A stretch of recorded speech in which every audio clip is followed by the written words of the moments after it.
കൊല്ലം ഓച്ചിറ പരബ്രഹ്മ nursing കോളേജിലെ 4ാം വർഷ വിദ്യാർത്ഥി Ahmed നജാദ college അധ്യാപകരുടെ മാനസിക പീഡനത്തെ തുടർന്ന് ആത്മഹത്യ ചെയ്തതുമായി ബന്ധപ്പെട്ട എസ്എഫ്ഐ നടത്തിയ പ്രതിഷേധം അവസാനിപ്പിച്ചു. ആരോപണ വിധേയരായ 4 അധ്യാപകരെ സസ്പെൻഡ് ചെയ്യാമെന്ന കോളേജ് അധികൃതരുടെ ഉറപ്പിനെ തുടർന്ന് എസ്എഫ്ഐ പ്രതിഷേധം അവസാനിപ്പിക്കുകയായിരുന്നു. അതിന്റെ അടിസ്ഥാനത്തിൽ ഞാൻ പോലീസ് ഓഫീസേഴ്സിന്റെ വിവരം പറഞ്ഞു ഞാൻ നിങ്ങളെ അറിയിക്കുകയാണ്. ഭരണസമിതി ചെയർമാൻ അറിയിച്ചേക്കുന്നത് ഈ 4 അധ്യാപികമാരെ സസ്പെൻഡ് ചെയ്ത വിവരം നിങ്ങളെ അറിയിക്കാനാണ് പറഞ്ഞേക്കുന്നത്.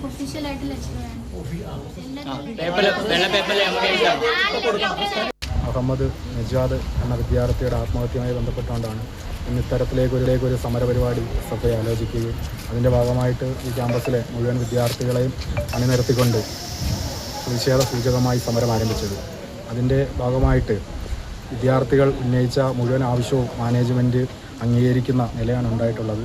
ഇതിനകത്ത് ആരോപിച്ച 4 അധ്യാപകരെയും സസ്പെൻഡ് ചെയ്യുന്ന നിലയും മാനേജ്മെൻറ്റ് സ്വീകരിച്ചിട്ടുണ്ട്. അന്വേഷണ വിധേയമായിട്ടാണ് അവരെ സസ്പെൻഡ് ചെയ്തത്. അതിൻ്റെ ഭാഗമായിട്ടാണ് ഇന്ന് ഇത്തരത്തിൽ ഈ സമരം സംഘടിപ്പിക്കുകയും ഇപ്പോൾ ആ സമരം വിജയത്തിലേക്ക് എത്തിയതിൻ്റെ ഭാഗമായിട്ട് സമരം അവസാനിപ്പിക്കുന്ന സ്ഥിതിയുമാണ് ഉണ്ടായിട്ടുള്ളത്. വിവരങ്ങളുമായി രാജ്കുമാർ കൂടി ചേരുന്നുണ്ട്. രാജ്കുമാർ, അഹമ്മദ് നജാബിന്റെ ആത്മഹത്യയിൽ പ്രതിഷേധിച്ച് എസ്എഫ്ഐ നടത്തിവന്ന സമരം അവസാനിപ്പിച്ചിരിക്കുകയാണ്. ആരോപണ വിധേയരായ 4 അധ്യാപകരെയും സസ്പെൻഡ് ചെയ്യാമെന്ന കോളേജ് അധികൃതരുടെ ഉറപ്പിനെ തുടർന്നാണ് സമരം അവസാനിപ്പിച്ചത്. എന്തൊക്കെയാണ് വിശദാംശങ്ങൾ?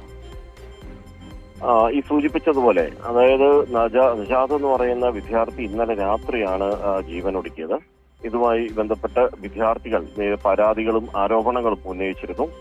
ബന്ധുക്കൾക്ക് കൃത്യമായി വിവരങ്ങൾ ആദ്യഘട്ടത്തിൽ അവർക്ക് പറയാൻ കഴിഞ്ഞില്ലെങ്കിലും ആ പരാതികൾ ശരിവെക്കുന്നതായിരുന്നു ബന്ധുക്കളുടെയും നിലപാട്. ഇപ്പോൾ അല്പസമയത്തിന് മുമ്പ് ഈ നജാദിന്റെ മൃതശരീരം കബറടക്കി.